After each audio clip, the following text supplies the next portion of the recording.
के हला जे रिंकू घर मगे कुणामाल जीवाके पड़ला। हेलो फ्रेंड्स, जय मां Manik sir, welcome to my mini blog. केनता अच्छा आशा करछ बोलते मुई भी भल अछि ना। तो आज आमे जोछु मड़िया आनी जोछु चोल गुदाम के आनी जोछु मड़िया। तो एकला नि जीवाबलो मन नाना आर में कर जोछु देखो मड़िया हेटा के ने खरा मास दिन खेले भल लागसी, मात्र के कहबो बसा मास दिन मड़िया मिलुछि हमर गां न।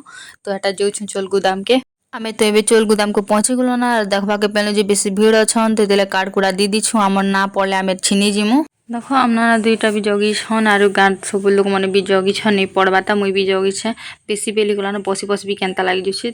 बेसी बेल तक जगे साला पर फाइनली आमके मड़िया मिलला। तो एटा छिनी छुना करी फिर आमे एबे घर के जोछु मड़िया मुड़ी आनी साला पर फिर आमे जोछु कुणा माल मोर नानी टुकिलर तार ना धराबे गिनी। तो इतले रिंकू आर में कर बाइक ने जोछु रिंकू आर में कर गिफ्ट नहीं कर भोरे भोरे पले जोछला। तो फिर हमर गां न दुकान गोटे थेबलो आर गिफ्ट घेनलो आर तापर फिर जनता रिंकू गाड़ी चले के संगे संग पहुंची गलनु कुणा माल।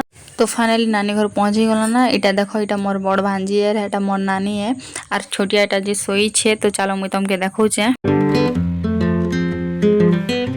टिफिन टुफान देला के फिर खाना पीना कलु आर फिर जुमना बोलथन जे नानी घर खेई करी जीवो बेले फिर नेके भांजी के बंदा बुंदी कले ना धराले आर फिर आमे खाना पीना कलु आर फिर रिंकू आर में करीटा घर के जीवा लगे बाहरु छुना गाड़ी जनता स्पीड ने चले लगे संगे संग पहुंचे गले आम घर। तो घर आसला फिर मुई ढुली देसिला काजी के रसी लागी जोथिला मड़िया आनी गली फिर नेका कुणा माल गली बेले मड़िया भी चाली चाली आनी गली कि नहीं। तो रसी लागी जोथिला। तो आज मिनी ब्लॉग केतके तला फ्रेंड्स जदी भला लाइक शेयर कमेंट कर दबो। तो आउ गोटे मिनी ब्लॉग ने देखा हमा टाटा बाय बाय।